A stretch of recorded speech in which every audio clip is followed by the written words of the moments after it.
Welcome to The Critique, where we help sharpen your work.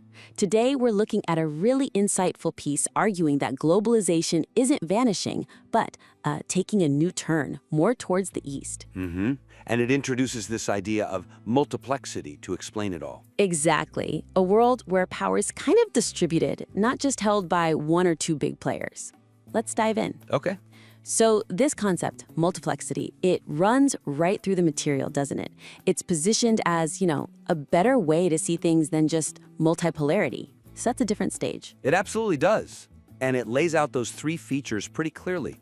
No single dominant power, these alignments shifting based on the issue and the time, and leadership being spread out. It's a valuable frame for sure. Yeah. I do wonder, though, maybe we could push it a bit. It introduces the features well, but the operational side, how this system actually works to manage things, cooperation, competition, keeping things stable, maybe that could be, fleshed out more. Ah, okay. So you're saying it describes the what it looks like, but maybe less of the how it actually functions day to day to stop things, falling apart. Is that gap important for the reader? I think it could be, yeah. Because the distinction from multipolarity gets made based on history and ideas, which is fine. But the practical, functional differences, how managing global stuff feels different in this multiplex world, that could be sharper. Right. We get the ingredients of multiplexicity, but how do they mix together to create this stable order the piece talks about? An order that, avoids total chaos. Without digging into that how, the framework, it's interesting, but maybe feels a bit theoretical? Yeah, exactly. The reader needs to see it working, understand the mechanics, the checks, the balances, how problems get resolved. Okay, so the suggestion is? Well, the suggestion is to really explore those mechanisms and interactions more deeply. Show how these issue-specific alignments and this distributed leadership actively help manage global problems, prevent chaos, give a clearer picture of how it works in practice. Like, how does this fluid power setup actually stop big powers clashing or help solve things like climate change? Precisely.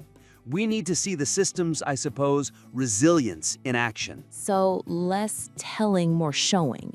Maybe through some concrete scenarios? Exactly that. For instance, the piece says countries will hedge, avoid rigid alliances. Great observation. But maybe outline a hypothetical. You could take, say, some ASEAN members, maybe Indonesia, and some African Union members like South Africa. Okay. And show them collaborating on something specific. A regional security issue, maybe, or a trade spat. Not a permanent block, that's the point. But show that fluid, temporary, issue-driven coalition forming. How does it happen? What gets them talking? And how do they step back once it's dealt with? That shows the fluidity. Makes it concrete. And the piece already mentions the EU on trade and environment, China on development. That's good groundwork. Why? So let's build on that. Elaborate on how these different leadership roles might, converge or even clash on a complex global issue. Maybe environmental rules meeting trade policy or development aid having green strings attached. That could really demonstrate the built-in checks and balances. Or the friction points. Or the friction points, yeah. And how multiplicality navigates that friction. That's just as important as showing the cooperation, isn't it? It makes it feel real. I see how that adds a whole layer of practicality. And what about the Global South? The piece mentions their growing agency. How does that fit into showing the system working? Oh, absolutely key. You could illustrate, say, a situation where a nation like Mexico or Nigeria or Turkey uses its non-aligned status, its ability to work with multiple powers to influence something. Okay, give me an example. Picture Mexico negotiating tech transfer from both the US and China for some new industry. Or Nigeria acting as a mediator in a regional conflict because it has good ties with everyone involved. Ah, leveraging that middle ground. Exactly. They're not just reacting. They're exerting great agency, like the piece says. They're actively shaping things within this dynamic system. So yeah, just a few ideas to show the framework not just as a concept, but as a living thing. That definitely brings it to life, makes it much more immediate. And speaking of the Global South, the material does make a strong case for their rising influence, highlighting their contributions, their economic potential. It really flags that shift. It does, and that's a real strength. But thinking about how to build on that, Could we perhaps elevate the Global South's role even further? Make it less like illustrative examples and more like a foundational pillar of this whole multiplex idea itself? Interesting. Right now, while their importance is definitely acknowledged, their agency sometimes feels presented as maybe a consequence of other shifts or a reaction, rather than being a central driving force that's actively shaping this new dynamic. So moving them from just being key players in the game to being fundamental architects of the game board itself? Why is that distinction important for the reader to get? Architects, exactly, not just participants or, beneficiaries. Because while their actions condemning invasions, upholding norms, their economic clout are noted, they sometimes seem like evidence for the decline of the West, or proof that re-globalization is happening to them. Okay. And that view, while partly true, doesn't fully capture them as a proactive force defining multiplicity. The risk? The reader might still subconsciously see the Global South's agency as sort of secondary, rather than fundamental to what makes this new order tick. Their non-alignment, for instance, it's not just a passive stance. It's often a deliberate strategy that creates the space for multiplicity. So the suggestion here is about reframing? Yeah, pretty much.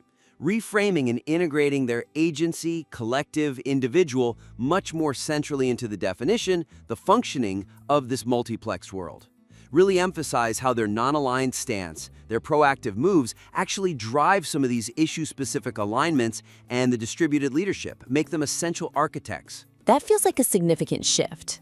How could the author show that more clearly? Make that architect role undeniable. Well, for one, take that hedging behavior, avoiding rigid alliances. Instead of just observing it as a trend happening because of great power rivalry, maybe attribute it more directly to the active strategic choices, the growing confidence of Global South nations. So it's their choice driving the trend? Precisely. It's not just something they can do, it's something they are choosing to do. And in doing so, they're reshaping how international relations works. Okay, what else? Well, the piece says they'll draw support from a variety of partners. Instead of just stating that, maybe illustrate how specific Global South initiatives or policy platforms, not just single countries acting alone, are actively shaping these partnerships, setting their own terms. Like regional blocs or shared principles. Exactly. Think about things like the African Continental Free Trade Area, AFCFTA, creating its own economic gravity. Or maybe how older ideas like the Bandhu Principles still influence non-alignment today. These aren't just reactions, they're actively creating the landscape. That really underlines their proactive role. And how about in the economic shifts, the reglobalization part? Yeah, good point. When discussing new supply chains, instead of focusing only on how they adapt, highlight specific cases where Global South nations are initiating or co-creating these new chains. Localized, minimalist, virtual, whatever. Okay. Imagine, say, Brazilian or Indian tech firms leading new digital trade routes within the Global South. Or maybe a group of Southeast Asian countries pioneering sustainable manufacturing hubs deliberately designed to be independent of old Western networks. That shows them as drivers, not just adapters. It makes their role truly foundational. That links their agency directly to the concrete economic changes, which actually is a perfect bridge to that whole reglobalization idea, led by the East. Let's zoom in on that section. The argument about Asia driving this new phase of connection. It's a powerful argument, and the economic data backing Asia's role is strong, no doubt. But I think maybe the link between the nature of this specific East-led reglobalization and what makes it fundamentally different from the old globalization, that connection could be stronger, clearer. Okay, unpack that a bit. Well, the what is clear. Asia's growth, its role as a connector. But the how and the why. Why is this form of reglobalization fundamentally different from, say, the Western-led hyperglobalization we saw before? What makes it tick differently? So it's not just a shift in who's economically dominant. You're saying there might be deeper differences in structure or maybe even philosophy? Exactly. It's got to be more than just geography and GDP numbers. The piece highlights Asia's economic muscle effectively, but it could perhaps spell out more clearly the specific policies, the institutions, maybe even the underlying approaches that really characterize East-led reglobalization, making it distinct from the Western model. Mentioning new supply chains is a great starting point, but what are the broader mechanisms? What defines this new phase and how it operates differently? We need to get at the defining features, the secret sauce, perhaps, that makes this reglobalization truly distinct. Otherwise, it just looks like the economic center of gravity shifted, not that the rules of the game changed. Kind of, yeah. It risks feeling like just a power shift, not a fundamental change in how the global economy works, or could work. So the suggestion is to dig deeper into those unique characteristics? Yes, elaborate on the unique characteristics, the operational models of this East-led reglobalization. Give more detail on the specific policies, the economic structures, the collaborative frameworks that Asian nations and the wider East are pioneering. That gives a much more nuanced picture of how it's different. Can you give some examples? What might those policies or frameworks look like in practice, beyond just trade volume? Sure. You could go beyond just citing intra-regional trade stats and maybe discuss specific agreements like RCEP, the Regional Comprehensive Economic Partnership. How is that model of integration different from, say, older Western-led blocs? Okay. Or look at regional development banks like the AIIB, the Asian Infrastructure Investment Bank, or digital initiatives like the Digital Silk Road. How do these reflect a different philosophy? Maybe more state involvement, a bigger focus on infrastructure, connectivity, perhaps regional stability valued differently than pure market forces. Exploring the underlying values? Exactly. And the piece mentions automation and sustainability influencing supply chains. That's crucial.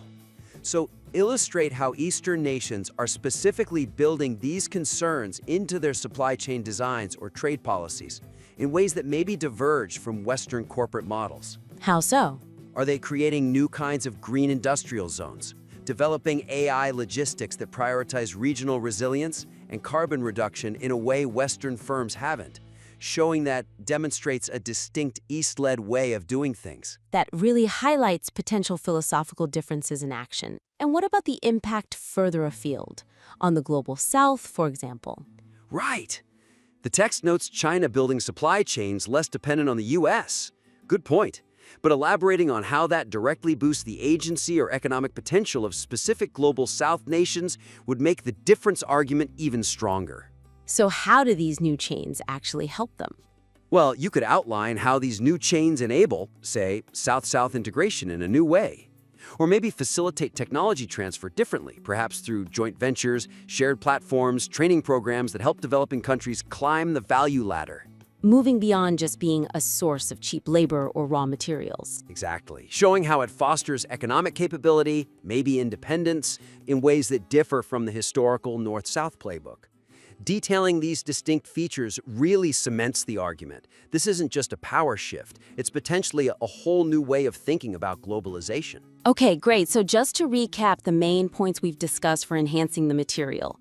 First, really flesh out the multiplexity framework by showing how it works in practice, its mechanisms for stability and problem solving. Right, using concrete examples and scenarios. Second, elevate the Global South's role, framing them not just as important players reacting to shifts, but as foundational architects actively shaping this new order through their choices and initiatives. Making their agency central to the definition. And third, detail the distinct characteristics of East-led reglobalization, the specific policies, institutions, and perhaps philosophies that make it fundamentally different from past globalization, not just a geographic shift. Showing the how and why it's different beyond just the what and where. Exactly. Implementing these suggestions should make the arguments, which are already strong, even more robust, more vivid, and ultimately more impactful for the reader. It paints a clear picture of this evolving world. Definitely sharpens the focus. We hope this critique is helpful. We absolutely invite you to refine the work based on these thoughts, and please submit it back to us for another look when you're ready.